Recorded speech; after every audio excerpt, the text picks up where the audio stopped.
Welcome to Lake Cumberland Amateur Radio Association. You can find us at LCARA.net, on Facebook, on YouTube, and on Instagram.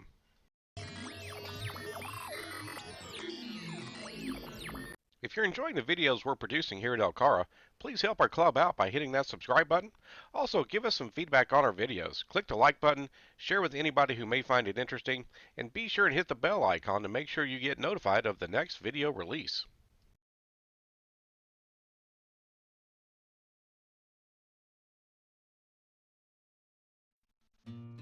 Well, hello everybody. This is KY4BDP Brian for the Lake Cumberland Amateur Radio Association.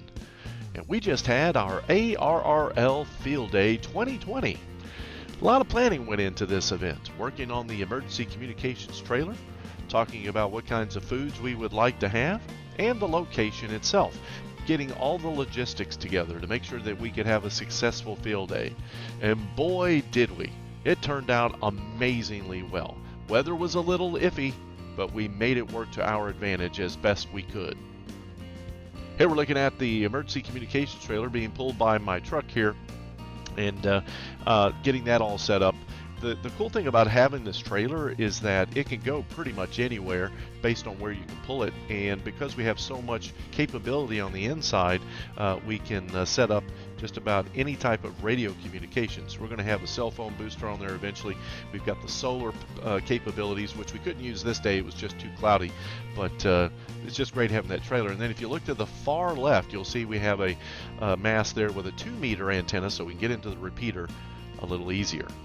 Here's an inside shot that one of the members took, and it's just to show the overall layout once we get into a location. We've got the benches over here on the right where we can sit and kind of socialize when we're not on the radio. And then, of course, the rest of the trailer. We've got the whiteboard over there on the wall. We've got our solar panels there on the right wall. On the port side, on the starboard side, we have our rack. And we had an earlier video describing the rack. There's a crossband Kenwood TM700D, I think it is, and then we have the shorter rack on the table here with the solar charger. Now folks, ARRL field days for us wouldn't be complete if we didn't have a lot of good food, and boy was there plenty of it. KY4CKP and I brought our grills, or I brought my grill. He actually smoked his meatloaf at the house and brought it, and then we heated it up. But I actually smoked a couple of meatloafs on location here on the RecTech grill. Boy, smoked meatloaf, folks. If you've not had smoked meatloaf, give it a go. There's a lot of good recipes out there, but just smoking it, takes it up a notch, no doubt about it. Now, smoked meatloaf is a wonderful thing to have, but what if you're not able to eat red meat, for instance, or you need some other option? We had hot dogs aplenty. KK4JPX brought out his green monster with a little bit of charcoal, a little bit of patience. He got that up and running. Man, we had plenty of hot dogs, and they turned out amazingly good. Hot dogs are great, and anytime you can grill them or put them on charcoal grill in particular, they can turn out wonderful, and his certainly did. So not only did we have smoked meatloaf, we had some super awesome hot dogs. But to go with that, we need the sides, and we had pasta salad. We had potato salad, we had pork and beans, or Boston beans, we had green beans, we had smoked mac and cheese, cornbread. We just had a lot of great food. Folks, if you don't live in the South, I'm just telling you, you're missing a lot. We make some really good dishes. Of course, you don't have to live in the South to have a great deal of food, but man, we just had a great time. We even had mini cupcakes, which aren't in the shot here, and the Rice Krispie treats that seem to follow us everywhere on our work days. Here we're eating some of this good food before we hit the radios, and you can see everybody's got a plate in their hand, and I'm pointing out to one of our young members who just became a general, asking, hey, which meatloaf do you like the best? KY4CKP's meatloaf or KY4BDP's meatloaf? I don't know if he actually said which one he liked the best. I think he liked my brother's a little better. And there you can see the full spread with all the beans and the mac and cheese and everything out. Folks, we had plenty to eat. It was a whole lot of fun. This is a big reason why we come out. Now, this is shot pretty much where the antennas were going to be located, looking back at where the food was. You can see the emergency communications trailer in the on the left-hand side, some parking on the right. But this was an open area at a church that we had been given permission to use. They've got a lot of grass out front and makes a great location. In fact, those trees that you see there were also providing a little bit of a windbreak. So setting up antennas, we actually had two antennas. We had a horizontal antenna and we had a vertical antenna, and two radios so that we can get some practice. Here we're looking at putting together the horizontal antenna, the venerable octopus antenna. KO4EOL is helping us set that up. We had several members who had never gone through the motions of setting up the octopus. Many of them had seen the videos we had done but not actually had hands-on. So putting the actual stingers on and the different bands together opposite one another was a real treat. But you got to be really careful with this antenna. When it's at eye level, everybody should be wearing eye protection. Here we got an action, or not an action shot, that's coming up, of putting the octopus on a mast and attaching it on a base down at the bottom. Now, this particular base has not been in a video yet. I may do a video with it and another mast that I have gotten, but this base is really cool. It anchors into the ground, gives you a little bit of a ground plane. It has places for radials and so forth. And then we have plenty of quality control folks just keeping an eye on things and making sure we do it right. So that's pretty common here in Kentucky, where you have plenty of quality control folks overseeing the job. Action shot, as I mentioned, got setting this up on the base and getting everything good to go.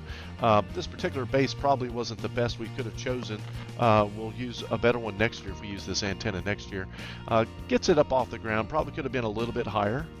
But in fact, we had a problem with this mast not being quite rigid enough for this antenna.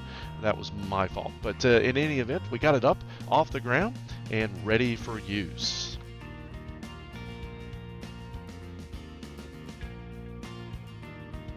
Now, like I said, we had two antennas. There's a vertical that did not make it into the shot, and it's one of those fishing pole antennas, but it's also on a really sturdy mast base as well. Went up about 35-40 feet, I'm guessing, but that gave us the vertical antenna. So we had one of the radios connected to the vertical antenna and one of the radios connected to the octopus. You can see we've got one of our tents moved over to give us some shade. Again, we were worried about the weather. We had quite a bit of wind, I should say. We were anxious that we wouldn't get the rain, and so we utilized the tent to keep us covered, as you can see here. So the radio on the top left, or the middle left, I should say, is an ICOM 7300 KK4 YUG. Just purchased it and is still learning how to utilize it. And then we had an older radio there on the bottom that one of our other members brought out, Mr. Paul. With a manual tuner. I had not actually played with a manual tuner before, but because it was connected to the vertical, we could actually tune with the manual tuner to whatever band or frequency we wanted. Here's a front shot of those radios trying to make some contacts, and as you can see, we have different age groups here. We have middle-aged folks, we've got younger folks, and we have some of the Elmers of the club that have been around a long time with ham radio. So making contacts. This we don't compete. We just want to get out there and practice setting up, practice being safe, and then of course eat. And so we did want to make a few contacts to show some of our younger members and newer members how to go about this process, the proper etiquette, the proper call-outs, and so forth. Here we have a proud papa helping out his daughter make some contacts. Folks, when you get a young voice on the radio, people can't wait to help them make contacts. If that young voice comes through, folks out there in radio land want to help that young person, and it's a great thing to see in our hobby. So here we have Dad helping her with what to say and to help tune the radio and so forth to a frequency that would be easier to make those contacts. That's what ARRL field days are about, folks, getting new people into the hobby. Folks, I hope you had fun on your ARRL field day. I know we did. The food, the socializing, making some contacts. If you didn't get a chance to participate this year, plan on joining a club or working with a club. Get out there and have some fun. I'm KY4 BDP Brian for the Lake Cumberland Amateur Radio Association 73s.